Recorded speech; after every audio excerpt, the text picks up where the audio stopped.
بسم اللہ الرحمن الرحیم۔ حضرت عمر بن خطاب رضی اللہ تعالیٰ عنہ فرماتے ہیں کہ ایک دن ہم سب صحابہ رسول خدا صلی اللہ علیہ وسلم کی مبارک مجلس میں بیٹھے ہوئے تھے تو وہاں اچانک ایک شخص آیا جس کا لباس نہایت صاف ستھرے اور سفید کپڑوں پر مشتمل تھا اور جس کے بال نہایت سیاہ اور چمکدار تھے۔ اس شخص پر نہ تو کوئی سفر کی تھکاوٹ کی علامت تھی اور نہ ہم میں سے کوئی اس کو پہچانتا تھا۔ بہرحال وہ شخص نبی کریم صلی اللہ علیہ وسلم کے بہت قریب آ کے بیٹھا، یہاں تک کہ اس کے گھٹنے آپ کے گھٹنوں سے ملا لیے اور پھر اپنے دونوں ہاتھوں اپنی رانوں پر رکھ کر بیٹھ گیا، جیسے ایک سعادت مند شاگرد اپنے استاد کے سامنے بیٹھتا ہے۔ اس کے بعد اس نے عرض کیا، اے محمد صلی اللہ علیہ وآلہ وسلم، مجھ کو اسلام کی حقیقت سے آگاہ فرمائیے۔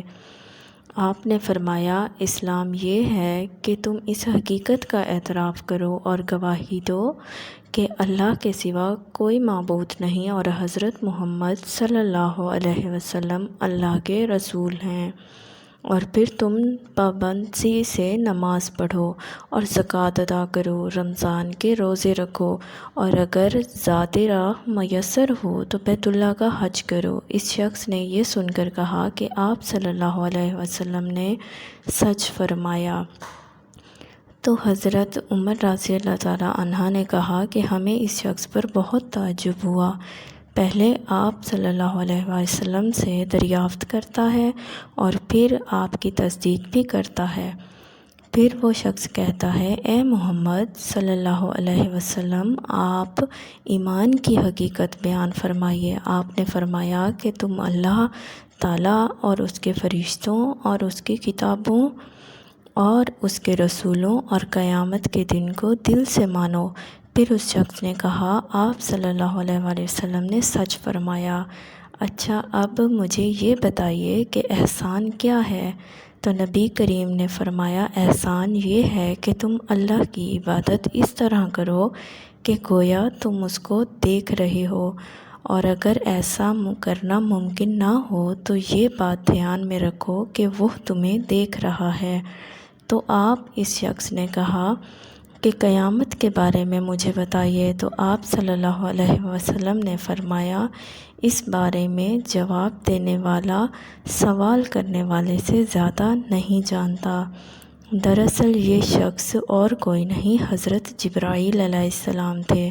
پھر حضرت جبرائیل علیہ السلام نے 5واں سوال کیا کہ قیامت کی نشانیاں ہی بتا دیجیے جن سے یہ معلوم ہو سکے کہ اب قیامت قریب ہے۔ تو آپ صلی اللہ علیہ وسلم نے قیامت کی 2 نشانیاں بیان کیں۔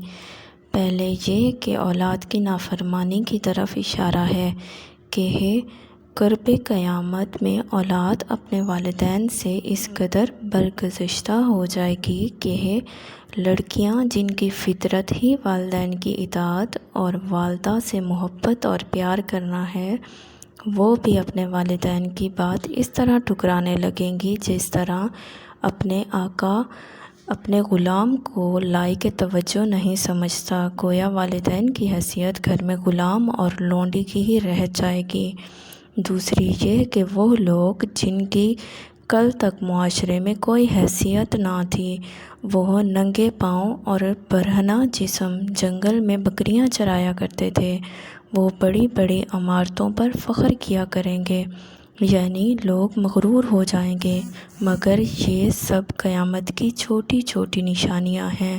قیامت کی بڑی بڑی نشانیاں جن کے ظاہر ہونے کے بعد قیامت کے آنے میں ذرا دیر نہیں ہوگی، وہ یہ ہے کہ بیت اللہ شریف کے سامنے رکن اور مقام کے درمیان لوگوں کا ان کے ہاتھ پر بیعت خلافت کرنا اور ان کے زمانے میں کانِ دجال کا نکلنا اور 40 دن تک زمین میں فساد مچانا۔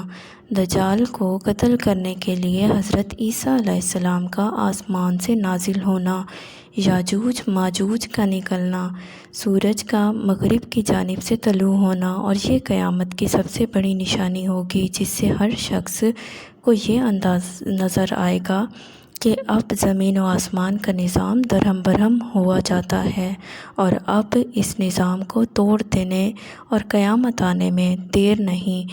اس نشانی کے بعد لوگوں میں خوف و ہراس پیدا ہو جائے گا۔ اس طرح جب سورج مغرب سے طلوع ہوگا تو توبہ کا دروازہ بند ہو جائے گا۔ اس قسم کی بڑی بڑی نشانیاں حضور پاک نے اور بھی بیان فرمائی ہیں۔ قیامت ایک بہت خوفناک چیز ہے۔ اللہ تعالی ہم سب کو اس کے لیے تیاری کرنے کی توفیق عطا فرمائے اور قیامت کے دن رسوائیوں اور ہولناکیوں سے اپنی پناہ میں رکھے۔ امید کرتی ہوں آپ کو ویڈیو پسند آئی ہوگی۔ چینل کو سبسکرائب کیجیے گا اور اپنی دعاؤں میں یاد رکھیے گا۔ اللہ حافظ۔